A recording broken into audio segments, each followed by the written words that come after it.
Hello and welcome to another Starcraft 2 beta commentary. My name is Witty and I will be guiding you through this 1v1 on the map Metalopolis. It's actually on the gold ladder. I'll explain that in a moment. The players are green, the red Protoss, and me as the blue Zerg.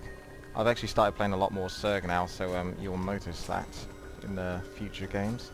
I'm trying to get a hold in all of the races, so yeah, a bit of Zerg, bit of Protoss, bit of Terran. Now, let me get to the point that I was about to explain, is the gold ladder. You're like, hang on a second, weren't you on platinum ladder? Well, I'll tell you what happened. I basically was playing platinum ladder.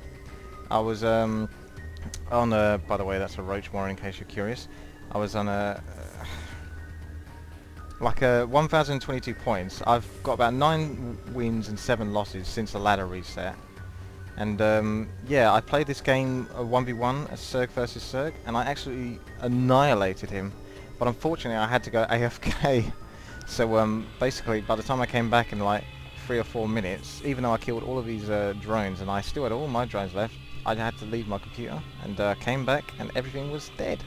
So then when I left the game, it actually said, due to your performance in that game, or something to that degree, I can't remember exactly what it said, but it was roughly like that. It basically said I had been demoted to the gold ladder. So I was like, okay. So I went from like rank 56 or something like that in my division, in platinum, to about rank 56 in gold ladder. So I'm actually working my way up again the ladder. I guess it's because there's a secret ELL, but that's still pretty messed up because I had more wins than losses on my platinum ladder. So I'm not sure why it really demoted me to gold, but who knows, this is the beta. If anyone else has any answers on that, feel free to share them, but I guess it's because of the ELL. Maybe that was 9 wins, 7 losses. There was 7 losses too many, and that next loss would have made it an 8 loss. So yeah, that was interesting. Needless to say, I've clawed my way back up to I think I'm rank 19 at the moment, and this guy is rank 17, and we're both in the gold ladder now in different divisions. So just to clear that up for you, let's yeah, as you can see, I'm playing Zerg. I don't often play Zerg, so this is a slight mistake on my part. I should have been paying way more attention. What you do not do is you do not leave an overlord in the enemy base. You get a good look if they've got cybernetics core or anything that can basically produce range, such as a barracks, cybernetics core, or hydralisk den. It's unlikely that, oh no, queen rather for the Zerg. As soon as they've got like a spawning point, they're about to build a queen.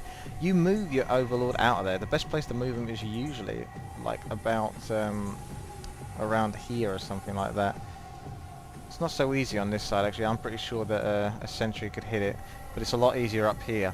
The overlord can sit here versus my base, but on his base, if I put him here, I'm pretty sure he could get hit by a lot of anti-air, so you really need to just move him to about here, actually well out of the way. So let's get onto the actual game.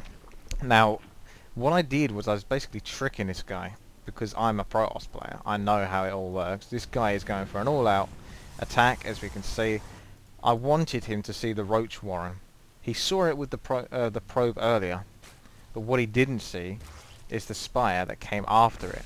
I've made no roaches. I have no intention of making roaches. I intend to get a hatchery, you know, about the same amount of Thespian gas as minerals as best as I can. I do screw up this build a fair bit, to be quite honest, because I am still practicing Zerg, but I know what it is I'm intending to do, and that's mutalisks. Mutalisks are very, very strong against Protoss right now. Unless the Protoss has tons of phoenixes and stalkers and all sorts of anti-air to deal with it, the Protoss is basically going to lose. So he has to basically have the counter for mutas before he's even seen the mutas. So right now he has 3 sentries and a stalker. So no, that's 5 sentries and a stalker now actually. So that's fairly good against mutalisks, but it's not really going to be enough. Not if I use the mutalisks well. As you can see, that hatchery has basically caused me to have no army at this point. Whereas he's got quite a large looking army. It looks like he's going for an attack. He hasn't got an expansion, just so you know. Here we can see he's got a much larger army than me. 5 sellers, 3 immortals, 3 stalkers, 5 sentries. The only thing I've really got are 7 mutalisks. I've got some Zerglings. Gonna have to bring back these drones. I totally know that hatchery's gone. I'm ignoring that. But what I am doing is I'm annoying him and destroying as many probes as I can in his base. But I know I'm going to have to come back here, so unfortunately I couldn't get to kill that many probes. So really, he's done a lot better from this attack. He's going for my main, and that's mainly because he's got 2 immortals. I don't think he would have bothered to try and take down the main if he didn't know that if he didn't have 2 immortals. So he's just gone and taken out my main. If we look at my resources, I've got less than 300, so I can't even rebuild a hatchery, so I have to basically kill all of these anti-air, like these stalkers, sentries and whatnot, so that my mutas can reign supreme, hopefully, before he can get himself more anti-air. So yeah, I've got to finish off whatever he's got left, so as soon as I know that I can take out the rest of his army, I send my mutalisk straight down to his base. He's got a lone zealot here just doing some damage to my buildings. There's a pylon on there that you can see that's used to warp in units if he needs to. He's going straight to making some photon cannons, which are very good against mutalisks, but I don't know if he's going to get them up in time. It looks like he might get this one. I have to kill those stalkers first. I can't really leave them attacking me.